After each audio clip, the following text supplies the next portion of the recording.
Hey everyone, thanks for stopping by my channel. Today we're going to look at creating the Dolly Zoom effect. I used the Mavic Mini from DJI to get the footage I needed, but this will work with any drone. Of course, if you own the Mavic Zoom, you may not have to do this because it already has optical zoom built in. So let's get started. I'm going to bring the video I shot the other day over into my media section. I'm going to bring this down here for editing. The first thing that I want to do is I want to make sure I have the drone in motion in my video. I don't want any time when the drone's sitting still. And the first few seconds of my video, the drone was just hovering. I'll explain why later, but I'm going to move it to where the drone finally goes into motion, right about there. We'll bring this back to the starting point. I also can't use too much footage because I'm going to use digital zoom for this effect, and I can only zoom in digitally so much before I start losing resolution. So I'm going to say maybe about a 10-second flight or so. Okay, good enough. So once my video's in place, I'm going to check that the drone is in motion during the whole span of the footage. And as you can see, I simply flew the drone backwards. The only criteria is you want to have something in the foreground, and in my case, obviously, it's these two trees, and I need to have something in the background, which is the woods. So I'm going to go over to Designer, Pip Designer, and this is where the magic happens. Now you'll notice some grid lines coming up on the screen.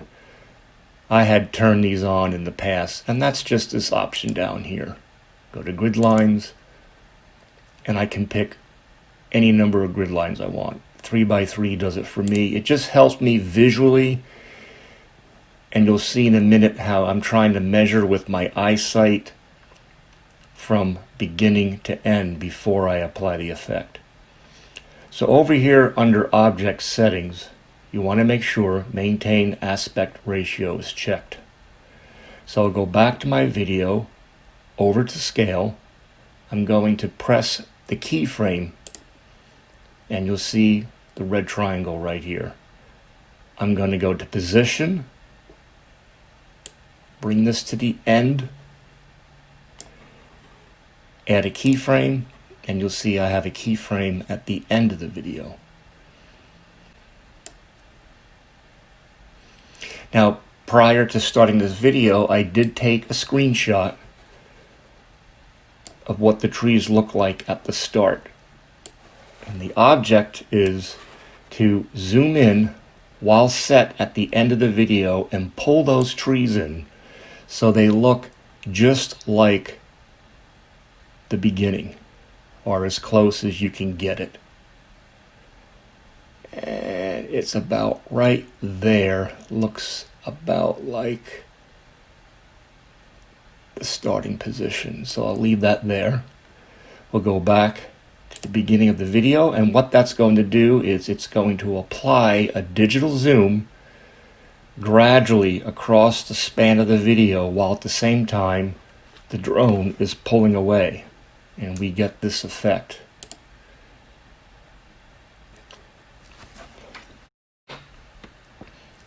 That's not too bad. By flying away from the trees and digitally zooming in, all we see is motion in the background because the drone is getting a different perspective as it pulls away from the trees. That's not too bad.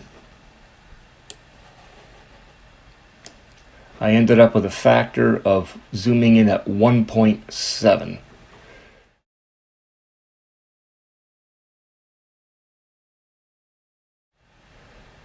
So we'll say OK. We'll just double check. There's our effect. And I'm pretty happy with that. Now what you can do if you want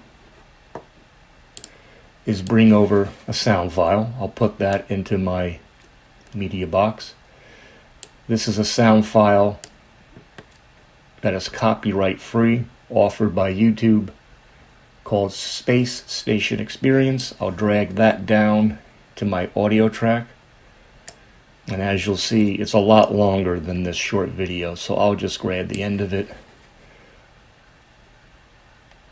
bring it up to the end of the video, and let's try a play.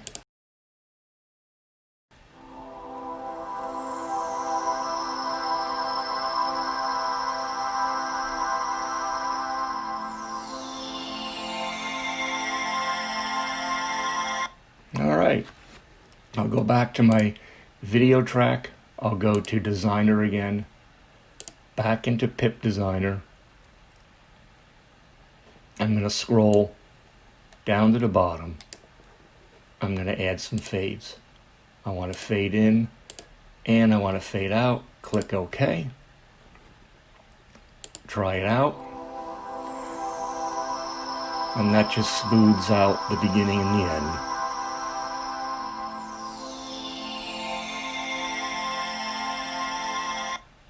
And the last thing I want to do is I just want to enlarge this a little bit.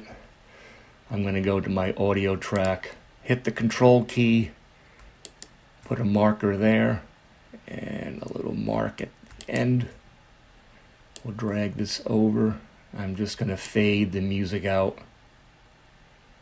to match the video fade out. Let's try that.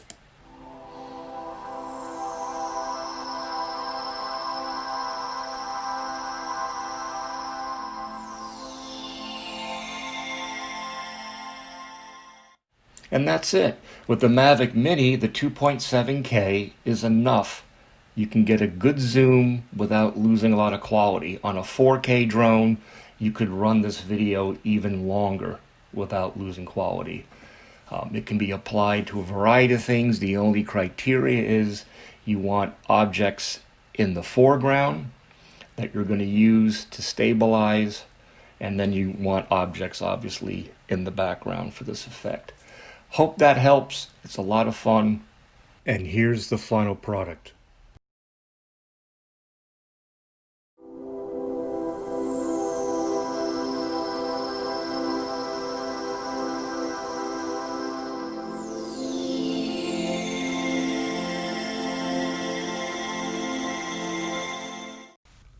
If you like the content of this channel, please help me out by subscribing, and thanks so much for watching.